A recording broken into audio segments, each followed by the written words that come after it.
What's up? This is Comedian Alvin Perry. You're tuning in to LiveAt5ive Studios. We are dumb. It's not working. These kids need to be whooped. You used to whoop a kid anywhere. Nobody thought, man, people cheer you on. Let's whoop a kid at HEB. People be like, go girl, whoop him, whoop him. I've been hearing them yell up and down these aisles. Whoop him, girl. You used to go to the school, the teachers be welcoming you with a red carpet. Come on, come on. What's up, man? It's your boy D, aka Mr. LiveAt5ive himself. Now, I know you probably thinking to yourself, bro, it is not 5 o'clock. But, man, you already know what they say, man. It's always 5 o'clock somewhere. So, today, like I say, man, all I do is classic interviews, man. I got another one today with a superstar, if you would say, kind of a gamoholic. Nah, man, but we got a special guest, man. I'm trying to win like everybody else. We got a special guest, man. I would dare say a legend, you know, in the city, but definitely well known on the east. But I ain't gonna do his intro. I'm gonna let him do his intro. That's so crazy how you played me like that. Go ahead and let everybody know who you is, where you from, and then we're gonna get right into it. I am Comedian Alvin Perry, Mr. I'm the East Side. Right now, well, probably forever for the rest of my life, I will be known as a comedian. But I've done many things in the city, and you're about to hear more about it. So, as I already said, you from the East.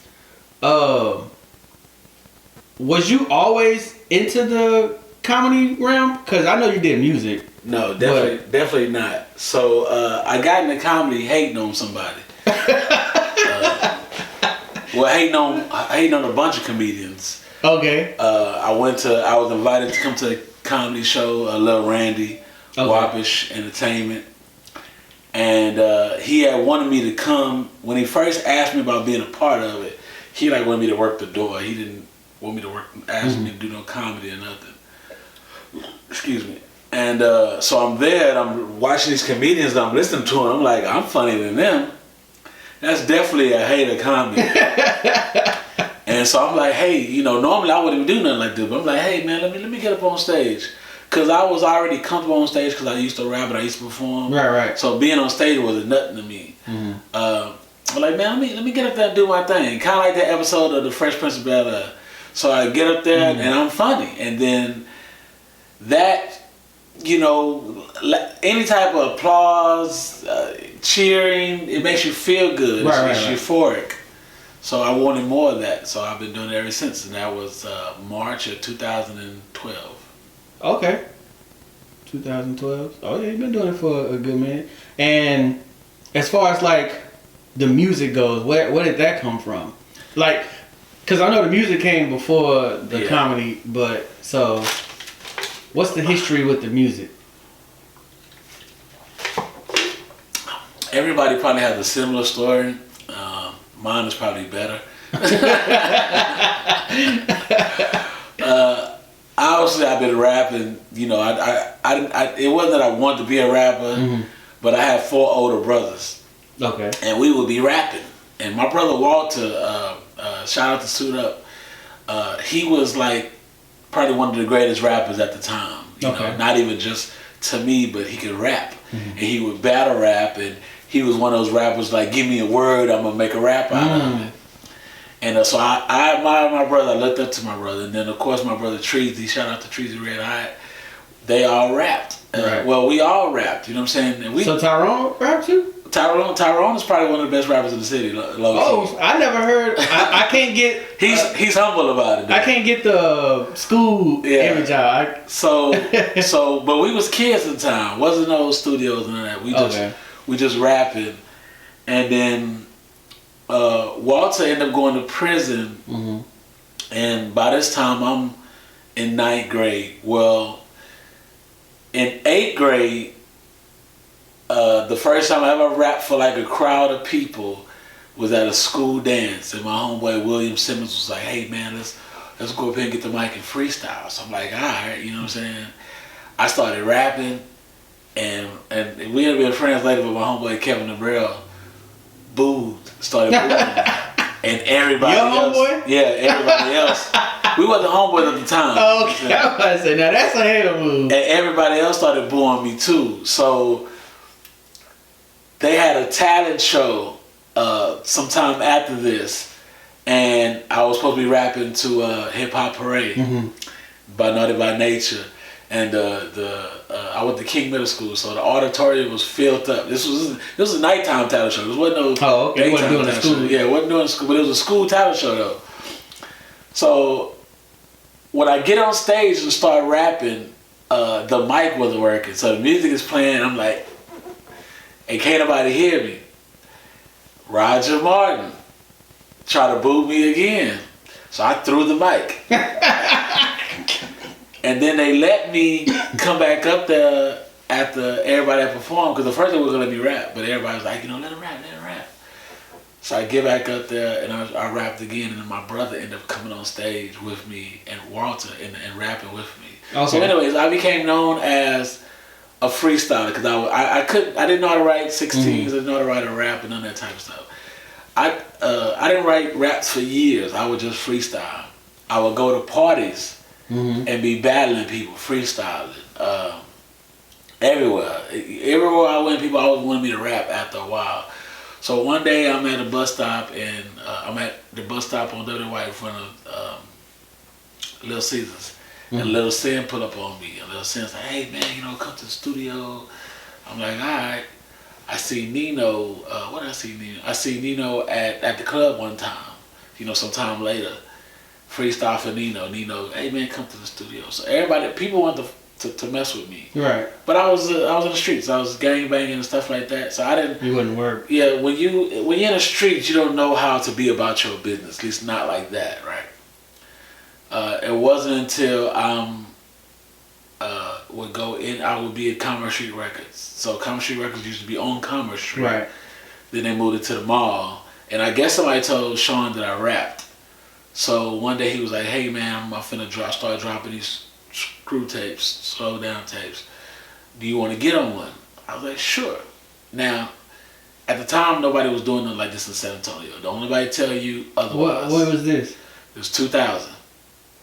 Nobody was. So Texas Finest then wasn't? They was not doing the chop yet. Screw.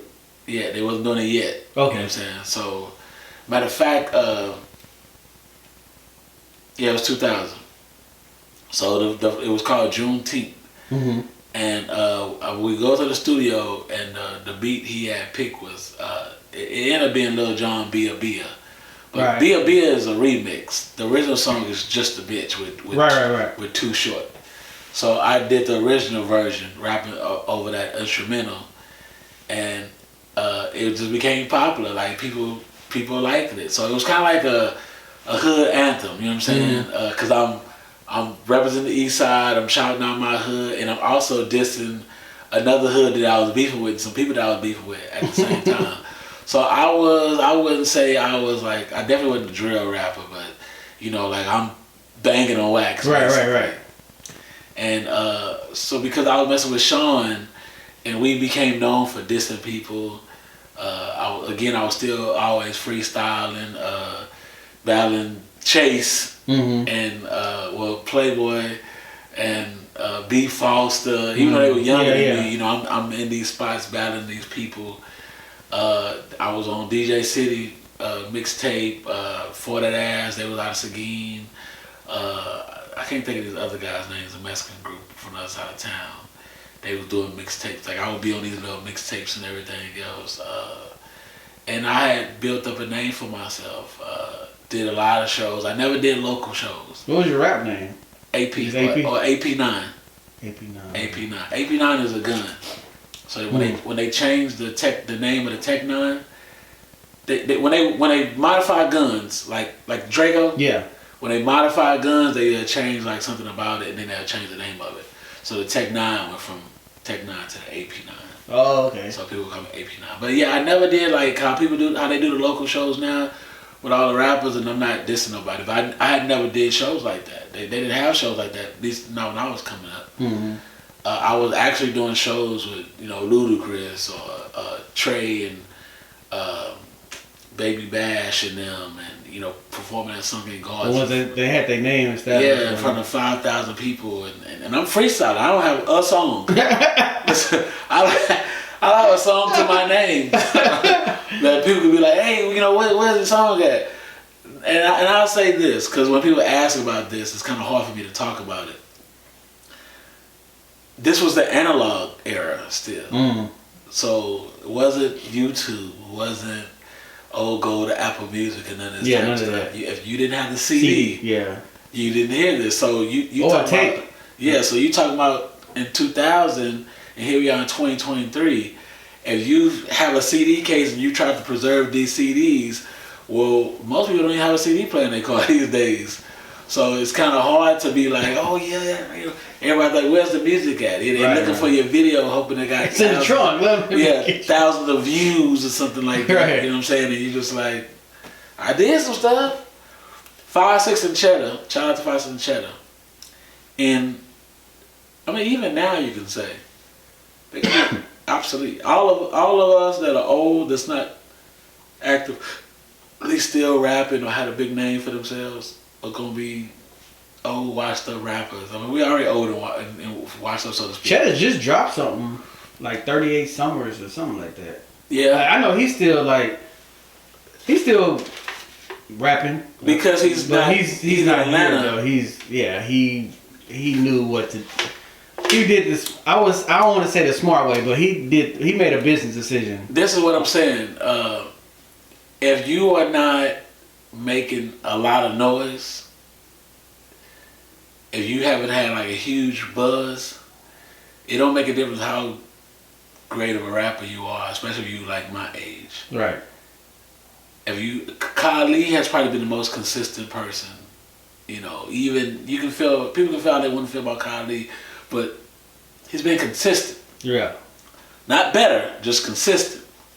So he was able to come from the analog to the digital era.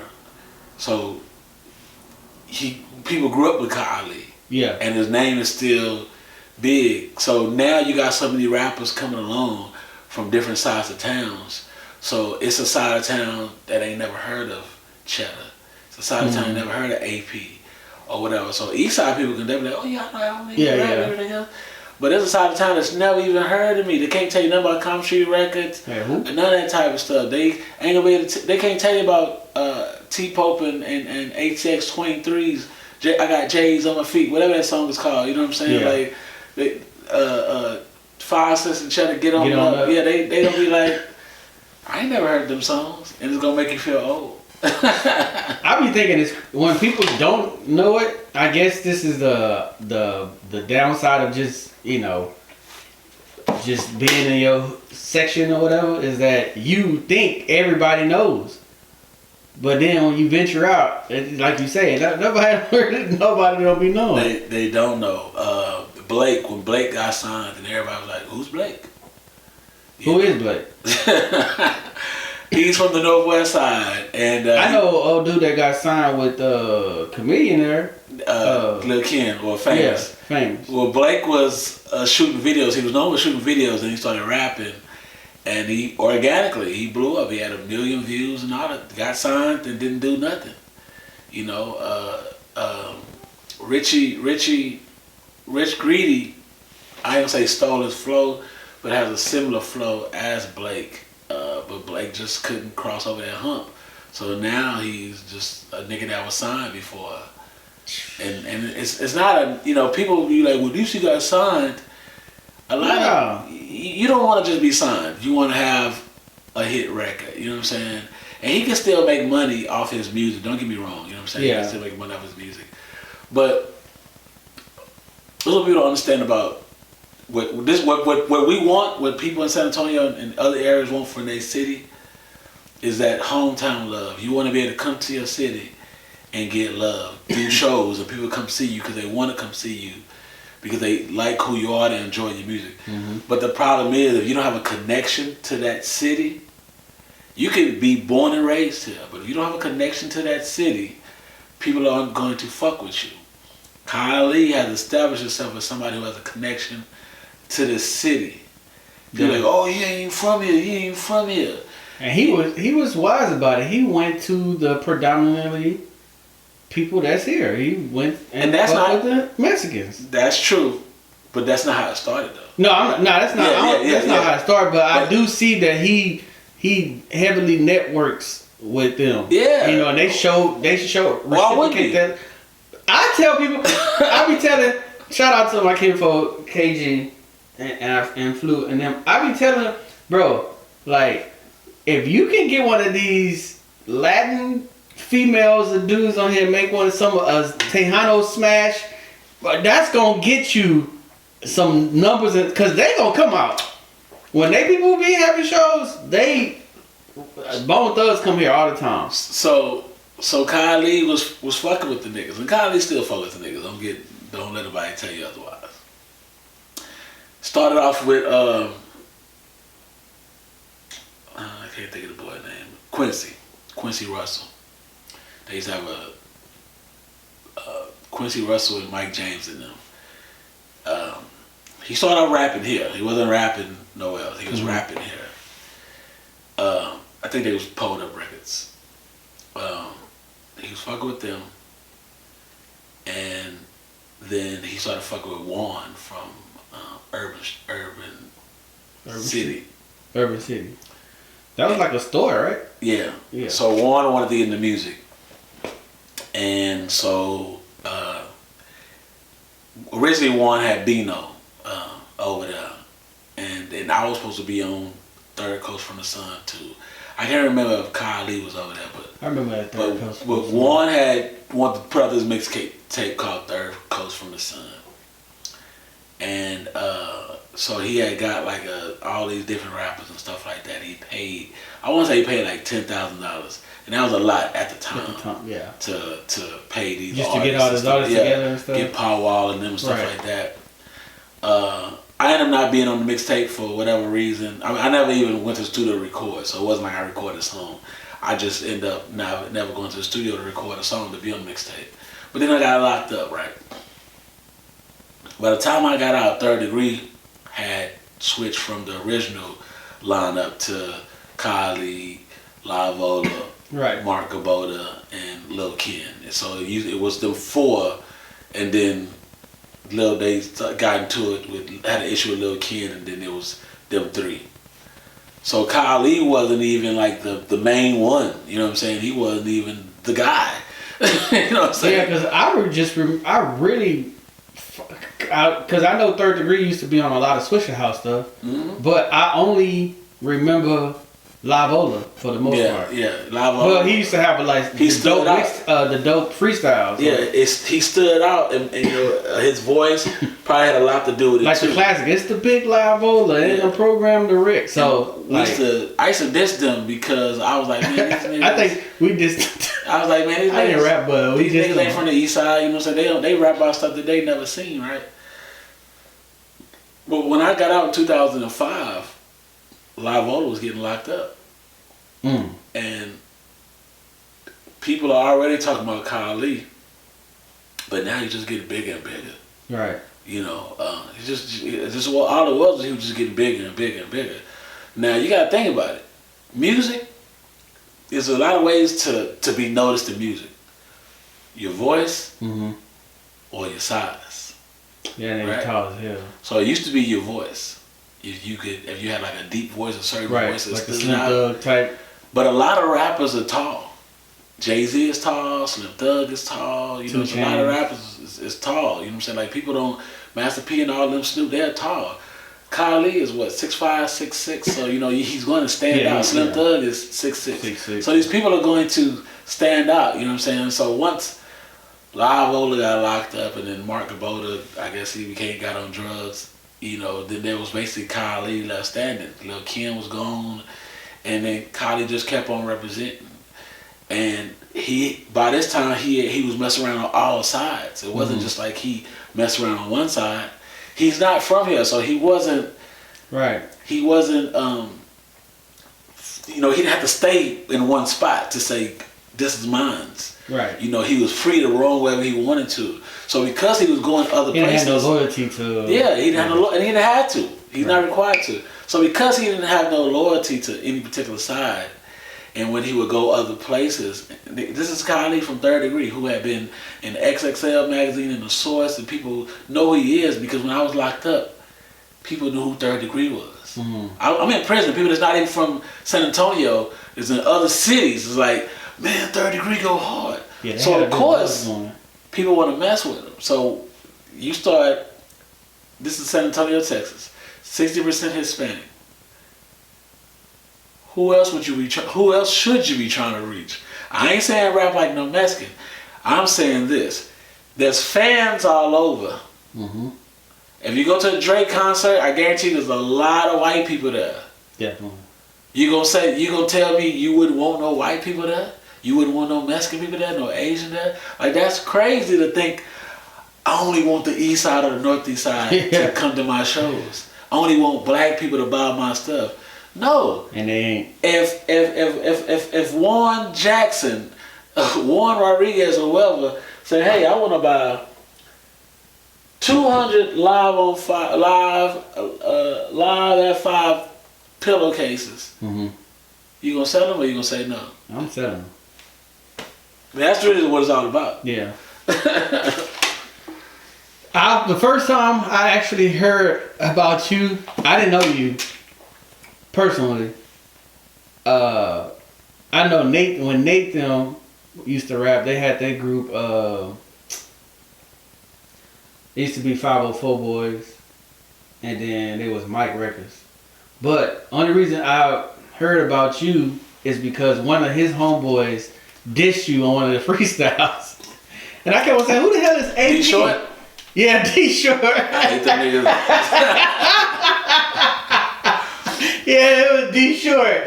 He said he was talking, I forgot what beat it was on or whatever, but I kept on saying, like, every time I listen to the CD, I'm like, that's an interesting story. Who the hell is AP? Like, and why they talking about Commerce, nigga? I'm like, I don't even know who this dude is. He's talking Commerce. I know Commerce on the East. And I'm like, who AP? And then finally they was like, he talking about Alvin Perry.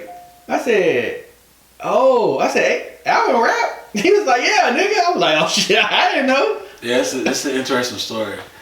So D Short. Oh man, that's crazy. The Mike Records was Quincy Anderson and some of the 504 Boys and my homeboy Sammy was with them at one point in time. It was like a lot of them. And I'm like, Sammy, man, come over here, come shit records, right? So Sammy, I even give him a name, Sammo. This is me and Sammy. We over there rapping. So I was KP in them. KP was with them, the Mike Records and stuff. KP, who else? There was a couple of them. Yeah, there was. But I can't think of one day I see KP. Antoine. Yeah, Antoine. I see KP at the gas station. We cool. They used to come to my house and everything, my apartment. I say, hey, no, they ain't came to record store. So let's diss each other. Build up some hype. Right. Okay. This is something we agreed on. Ain't gonna be no disrespectful. I see KP at the Shell, right across from behind Gold's Gym. Mm-hmm. I let him hit a song. I guess. He felt some type of way. I guess they felt like they had to go hard. Put it like this. So. Yeah, they was. It's only two of us, me and Sammy, and it was like a bunch of them. So they going in on us. I forgot I wish I still had this music.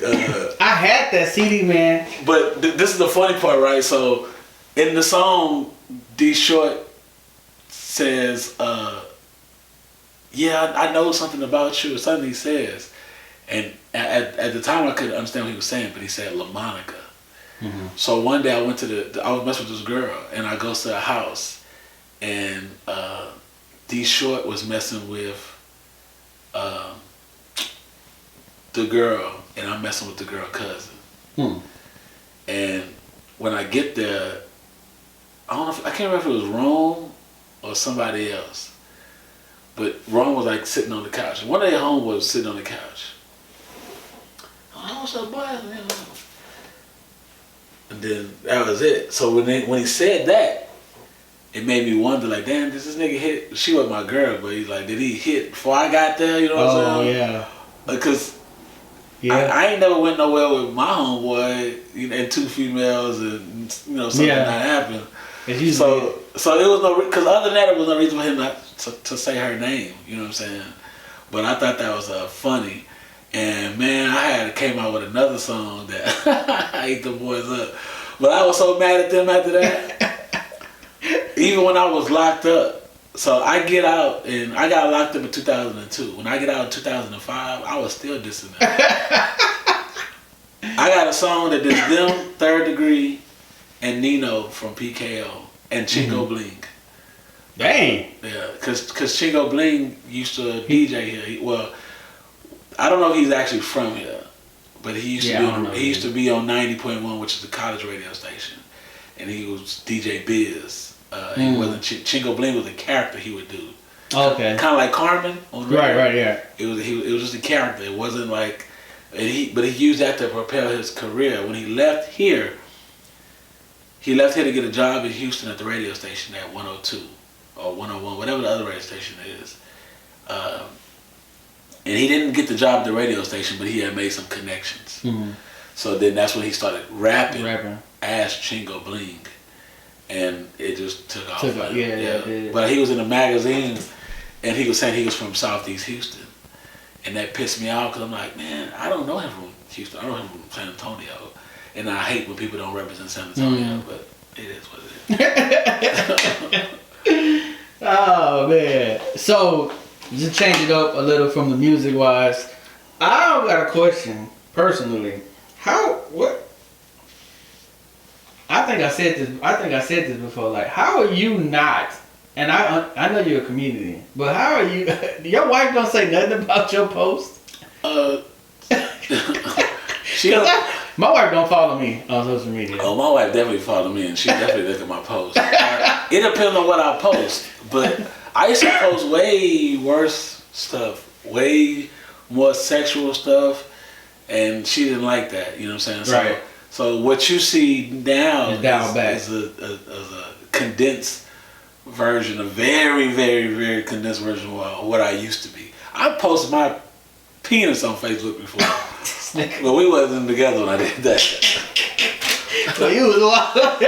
And I read old statuses, and I be like, man, like when we was together, like when we first got together, because we were together a year, then I got locked up for 15 months. But I look at that time from 2011 to 2012, and I read those statuses when we was together. We first got together. I'm just like, man, that's crazy. It's like I was tripping. My wife, she unfollowed me a while ago, cause I used to be like, hey, did you see that post I made? She'd be like, I don't. And one day she was just like, I don't follow you. I said, oh, well, I think she. I forgot how it goes. Like they follow you, but they don't get your post, or like they your friend, but they don't, something like that. Yeah, it's just y'all follow you. So if somebody was to tag me, still she was still. Yeah, y'all still friends, but she just probably unfollowed you. Right. So I don't know. No, my wife definitely. My wife probably gets notifications when I post. Yeah. But let me tell you something. This is me. I'm not like. Right. No. I'm pretending to be something I'm not on social media. Excuse me. I'm not pretending to be something I'm not on social media. Before I met my wife, before I even got on social media, I've always been this person, this guy that drew attention to himself. I was always funny, saying crazy things and everything else. And I'm not saying that people have to accept that, but it's part of what makes me funny on stage. Mm-hmm. And it takes a strong person to be with somebody like me or you or whoever, you know what I'm saying? Somebody outspoken? That it's not heavily invested in the actual words of what you're saying, you know what I'm saying? Like, if my wife dissected every post and was like, what do you mean, what is this about, and everything else, because I'll ask a question about something that I seen on Instagram. Or Yeah, that's how I TikTok. typically do it too. Well, it might not have nothing to do with my personal life or even something I actually believe. I just like to hear what people think. You know what I'm saying? So, and I know I hate to when I first got on social media, my first post for however many weeks or months was just me trying to be like everybody else, quoting songs and the Bible. And, you know, now I didn't know what to post. I didn't know what I could post. When I found out that I could be me, then I went crazy because I'm like, oh, I could say this, I could say this, I could say this. Oh, then I started, then that's how I got known. I got known for two things: posting throwback pictures